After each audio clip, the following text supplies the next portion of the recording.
flow. We Put it are in the flow. live. Good morning, everybody. Daniel Allison, the average dude, along with my co-host, my partner in crime for 300 and almost 340 days in a row, Fred Blanton.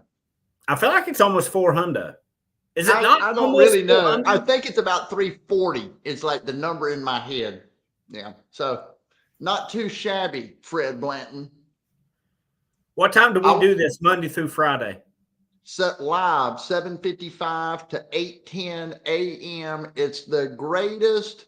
What kind of show is this? It's the This greatest. is the #1 live streaming mindset show at 7:55 a.m. East Coast time in the universe. But I got a question for you. Okay. Yep. So let's say it's New Year's Day or Christmas morning or Thanksgiving. There's no way you guys would still show up at 7:55 and do this show, right? We snap the ball every single weekday morning. Everyone. Every weekday morning. We will always be here live at 7:55. When we're having computer problems, when we're having a bad day, when it's Christmas, when it's Thanksgiving, I want to be here for 15 minutes. I want to be here with my boy Fred. I want to get our minds right. I want to get our bus riders' minds right. It's how we do things, Fred. Oh, now I do have a question for the bus riders. What is it? If you live in Sparkle City, are you showing up for the turkey trot Thursday morning so we can put you on live? Oh, come run with the dude and Fred on Thursday morning. Wouldn't that be a good old time? You can have donuts after the run down here at Little River. Yeah, that is an option. Coffee and donuts afterwards, provided by F3 Ironworks, your local Spartanburg F3 organization. Iron sharpens iron. I love it. I love it. I would like to say that we missed you this morning. Yeah, F3 workout. Yes, sir. I had to make a business decision. I have to burn the candle this evening. You put in some long days, and sometimes sometimes I don't blame you. I just said you do more than the average dude. You do more than the average dude. You stay busy, Fred. How do you do it all? It's tough. And some mornings you have to look at the rest of your day and say, you know what? I got 2 difficult games coming up this evening. Ooh, let's go. I need all I got. I'm going to need it. Yeah. Yeah. And when you've got good energy, your calls are probably look, everybody, including officials, police officers, anybody that's got to make judgment calls, the better they feel, the more on their game they are. You can have a better night than some other nights just from the way you feel. Is that true? Absolutely. Because you know what happens when I blow the whistle? Everybody in the gym looks at me. You know how I feel about that. You know how I feel about that. I want Russ Hammond to blow a whistle up at Red Wing Shoes, get everybody's attention, have them come in there and get a pair of Red Wings. You know what Russ Hammond could use? What? You know those wavy things that out front, he needs a average dude version of one of those that's wearing like some big old Red Wing boots just out front, waving people in there. The hair flopping. The hair flopping, the hand waving, and Red Wing Rush. I'm really liking the alliteration with all of our great bus riders. So your nickname's coming. If you don't have a nickname, it's on the way. Antarctic Mike. We can't change that. Antarctic Mike is that's what he will always be. If you don't know the story, go back and find the episode, right, Fred? Absolutely. What about Paul Pappy? What's on your mind about Paul Pappy? Paul, he's got a nickname, and I can't find what it is. I call him Paul Pap sometimes. People person Paul, but it's not. It hasn't landed where I'm like, yeah, that's it. If he was a wrestler, he could be Paul the Pacifier Pappy, and his finishing move could be like 2 fingers in your mouth till you choke out. I don't know why I saw that so clearly. Hey, there's good morning to Gary. Let's go. Great to see Gary. You know, yesterday, I do want to talk about yesterday a little bit. When I see Gary's name, this is a mindset show. And yesterday I started, I don't know if y'all can tell or not. I try to cover over these sorts of things, right? You're socially, I was so stressed. And we started that. And of course, you're being Fred and I'm being me. I was And being then very gentle. Yes. you're being so gentle with me, you know. But after that was over, y'all, because I turned that sidetracked morning around. I went from stress to ended up feeling pretty good. It helped me for the rest of the day. And Gary piled on. You remember he wanted a pen with the he had a spineless pen. He said, "You need that pen." I said, "My goodness, they're all jumping on me." But you know what? You grow. What doesn't kill you makes you stronger. At the end of the day, you kind of laugh at yourself. It's silly, right? You can Yeah. get all worked up over these little small things. I wanted to bring that up. I saw Gary and it made me think about it, Fred. DJ, good morning, the Energy Bus crew, and love to see Joe here. Buongiorno. And then Gary. I talked to Gary the other day. Great to see you here. I'm gonna have to get him back in the hub. Yeah. There he is, Paul Powell. And Mr. Aaron Jacobitz. Did you miss me this morning at F3? Tell Aaron what would happen if he started going to F3. Tell him what now he doesn't live close enough probably, but tell Yeah. him about his experience at F3. How would that go? There is one close to him, I guarantee it. But Absolutely. first of all, it would build his physical strength, mental strength, and fantastic relationships come out of F3.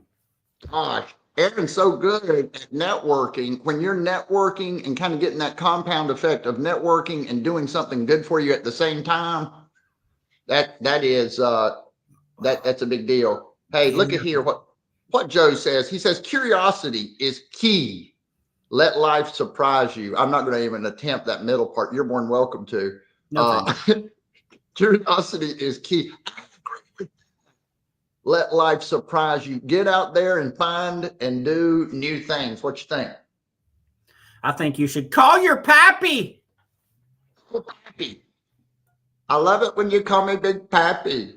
I have several nicknames: Pappy, Big Pap, the Sandwich. The list goes on. But we always give folks in F3 a nickname, right? We give folks a nickname, and that allows us to kind of see who they are. Instead of Freddie, it's Freddie at Bobcat. It's Skidmark. I almost forgot your F3 name there for a second. But it tells us a little bit about the person instead of their name. How do you feel about that? I like it. I do too, because it helps us to know a little bit more about Paul. Paul is Paul. There's a lot of Pauls, but there's only one Paul Pappy. You know what we would call Emma? What would we call Emma? We got to get Emma a nickname. I need to know Emma better. I don't know Emma good enough to. Well, just off the information I got yesterday, we would have to call her Plankenstein. Plankenstein. I don't like it. I like it. Don't ever if Emma ever challenges you to a plank, you better be ready. If she knows good form and she's throwing out numbers like 5 minutes, that's legit. So, hey, one of the things that you talked about yesterday, Fred, was going back to school, the school bus. And it made me think, did you have maybe a favorite subject back in school? I did. Anything? Recess. I did too. I loved recess. I loved recess. Lunch was fantastic. What gym was good? You are naming all of my favorite classes. Journalism.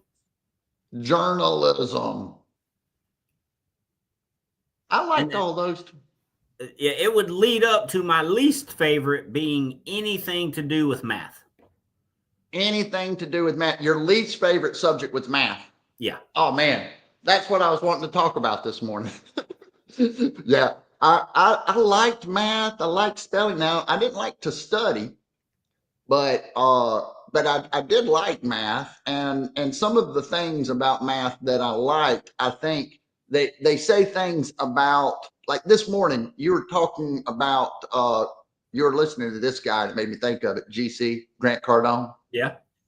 And he was talking about good problems. I've never met a good math problem. We're always trying to solve problems. What's a good problem?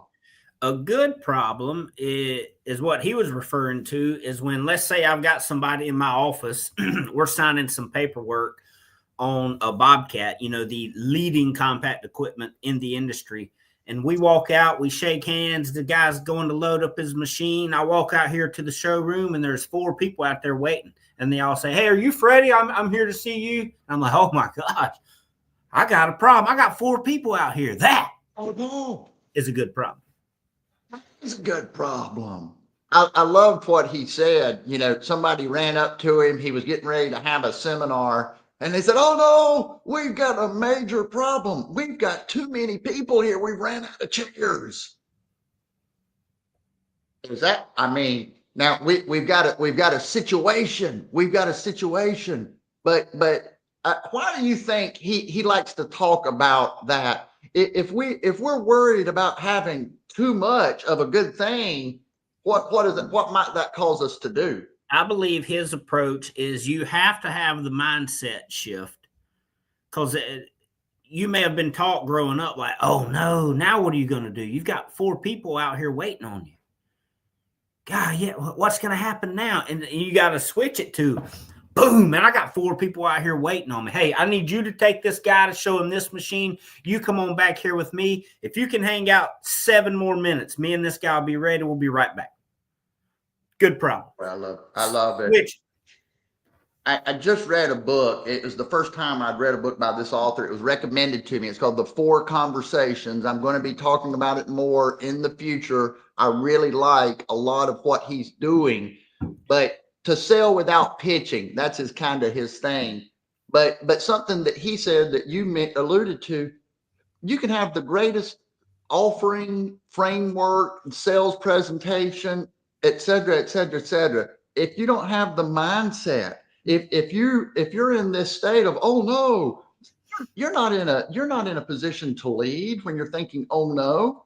So it's what his point was, Fred, is mindset drives the framework. Yeah. So let's think about this. You go, Aaron Jacobitz goes to a company here locally who may have a home office in St. Louis, and he's prepared his presentation to take care of these 3 locations in the upstate. He shows up to the boardroom and they're like, "Hey, by the way, Mr. CEO just happened to fly down last night. We didn't know he was going to be here, but he's going to sit in on this meeting." Aaron may not have been prepared for that, but is that a good problem or a bad problem? And would he be ready to shift it to, "Oh, I got the big dog in the house"? Or would he be like, "Oh, no, what am I going to do? They got the president and CEO here." The quote, "The only thing to fear itself." The only thing to fear is fear itself. Yesterday, I've always been scared. I want to do a good job. I want to start this live stream and everything to go well. Yesterday, it was the things that didn't go well. It was problems. But if we're growing from something, right?